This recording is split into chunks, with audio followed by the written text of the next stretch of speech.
Hello friends, welcome back in my channel learning by doing. कैसे हैं आप सभी? आई होप आप अच्छे होंगे, स्वस्थ होंगे, खुशहाल होंगे। आज का motivation code,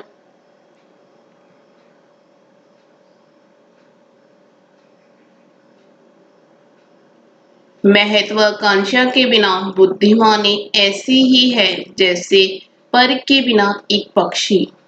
wisdom without ambition is as but without a bird. Move करते हैं फर्स्ट क्वेश्चन पे। दुनिया का पहला लकड़ी का उपग्रह किस देश से प्रक्षेपित किया जाएगा? The world's first wooden satellite will be launched from which country?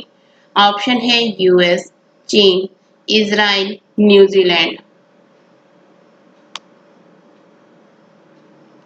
इसका राइट आंसर है न्यूजीलैंड। दुनिया का पहला लकड़ी का उपग्रह न्यूजीलैंड से प्रक्षेपित किया जाएगा। Next question. किस राज्य सरकार ने कोविड-19 की संभावित तीसरी लहर के लिए 5,000 युवाओं को स्वास्थ्य सहायक के तौर पर प्रशिक्षित करने का निर्णय लिया है? Which state government has decided to train 5,000 youth as health assistants for a possible third wave of COVID-19? Option है उत्तर प्रदेश, केरल, दिल्ली, महाराष्ट्र।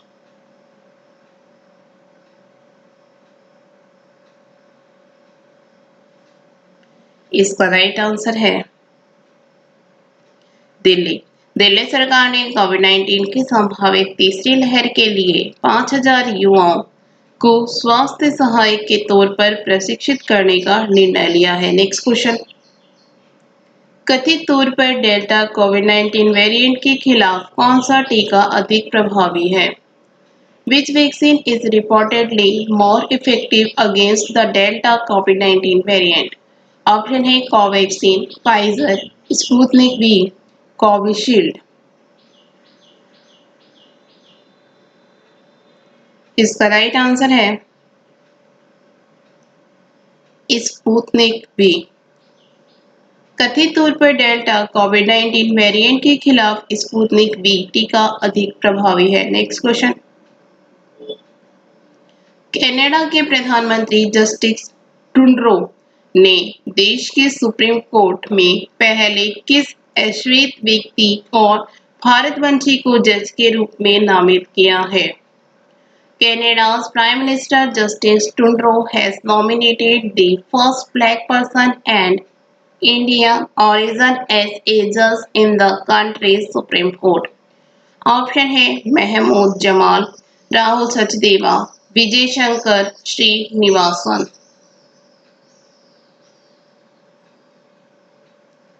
इसका राइट आंसर है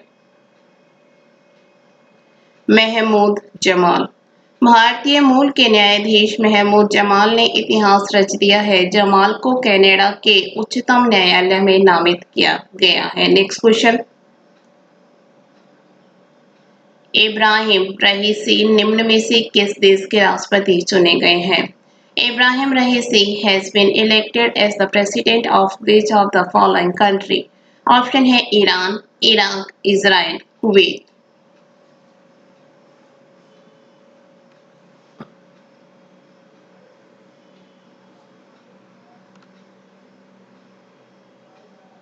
इसका राइट आंसर है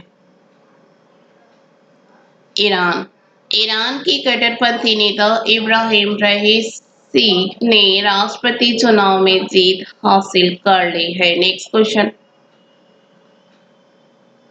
बीसीसीआई ने ओलंपिक में खिलाड़ियों की तैयारियों के लिए कितने करोड़ रुपए दान देने की घोषणा की है? BCCI has announced a donation of how many crore for the preparation of the players for the Olympics? Option है 10 करोड़ रुपए, 15 करोड़ रुपए, 20 करोड़ रुपए, 25 करोड़ रुपए। इसका राइट आंसर है 10 करोड़ रुपए। बीसीसीआई ने ओलंपिक में खिलाड़ियों की तैयारियों के लिए 10 करोड़ रुपए दान देने की घोषणा की है। नेक्स्ट क्वेश्चन, निम्न में से कौन से महिला खिलाड़ी टेस्ट मैच की दोनों पारियों में अर्धशतक बनाने वाली पहली भारतीय एवं दुनिया की चौथी बल्लेबाज बन गई हैं?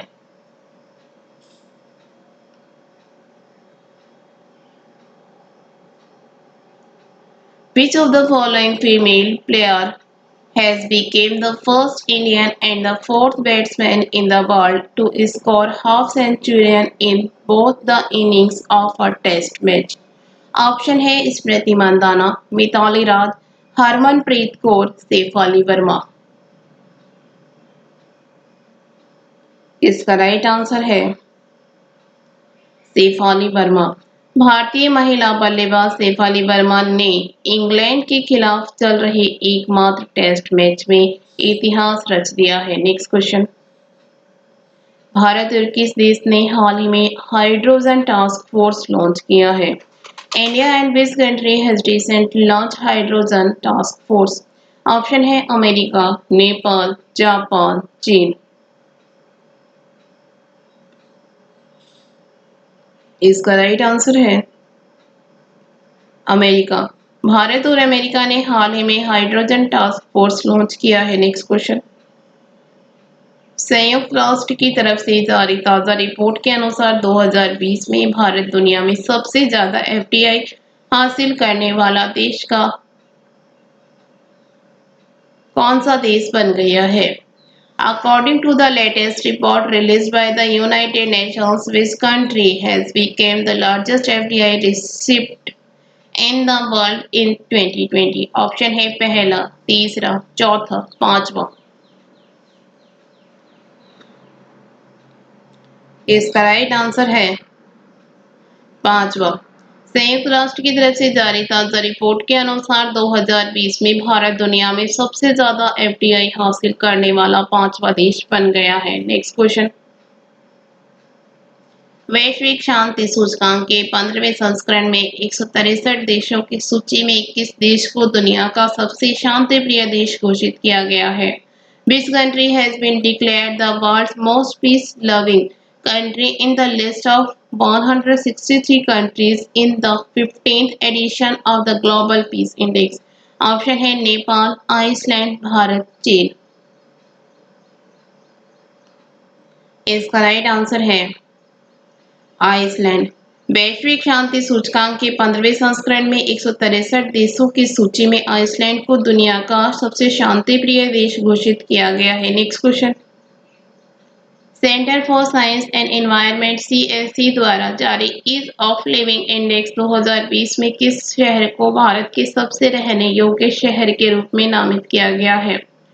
Which city has been named as India's most livable city in the Ease of Living Index 2020 released by the Center for Science and Environment CSC? Option है दिल्ली, पटना, बेंगलुरु, लखनऊ। इसका राइट आंसर है Bengaluru. Centre for science and environment CSC द्वारा जारी ease of living index 2020 में बेंगलुरु को भारत के सबसे रहने योग्य शहर के रूप में नामित किया गया है। नेक्स्ट क्वेश्चन, हाल ही में किस राज्य सरकार ने एक वर्षीय पाठ्यक्रम योग विज्ञान को शुरू करने की घोषणा की है? Which state government has recently announced to start 1 year course yoga विज्ञान? ऑप्शन है बिहार, झारखंड, पंजाब, दिल्ली। इसका राइट आंसर है दिल्ली। हाल ही में दिल्ली सरकार ने एक वर्षीय पाठ्यक्रम योग विज्ञान को शुरू करने की घोषणा की है। नेक्स्ट क्वेश्चन, प्रधानमंत्री नरेंद्र मोदी ने अंतर्राष्ट्रीय योग दिवस के अवसर पर किस ऐप को लॉन्च किया है? Which app has been launched by Prime Minister Narendra Modi on the occasion of international yoga day? Option है joint yoga, M yoga, health yoga, इनमें से कोई नहीं। इसका राइट आंसर है एम योगा।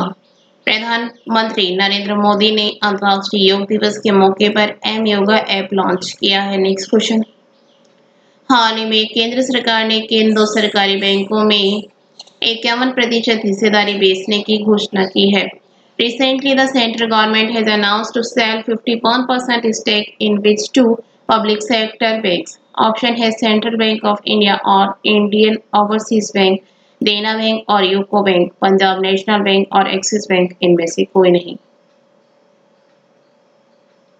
इसका राइट आंसर है सेंट्रल बैंक ऑफ इंडिया और इंडियन ओवरसीज बैंक। केंद्र सरकार ने प्राइवेटाइजेशन के लिए सेंट्रल बैंक ऑफ इंडिया और इंडियन ओवरसीज बैंक का चयन किया है। नेक्स्ट क्वेश्चन, विश्व व्यापार संगठन में भारत के स्थायी मिशन में 3 साल के लिए काउंसलर के रूप में किसे नियुक्त किया गया है? Who has been appointed as a 3-year counselor in the Parliament Mission of India to the World Trade Organization? Option है आशीष चांदोरकर, रवि दीक्षित, राम शर्मा, दिव्या कुमारी। इसका राइट आंसर है आशीष चांदोरकर। विश्व व्यापार संगठन में भारत के स्थायी मिशन में 3 साल के लिए काउंसलर के रूप में आशीष चांदोरकर को नियुक्त किया गया है। Thank you. वीडियो अच्छी लगी तो लाइक करना, दोस्तों के साथ शेयर करना, चैनल पर नए हो तो चैनल सब्सक्राइब करना। Thank you.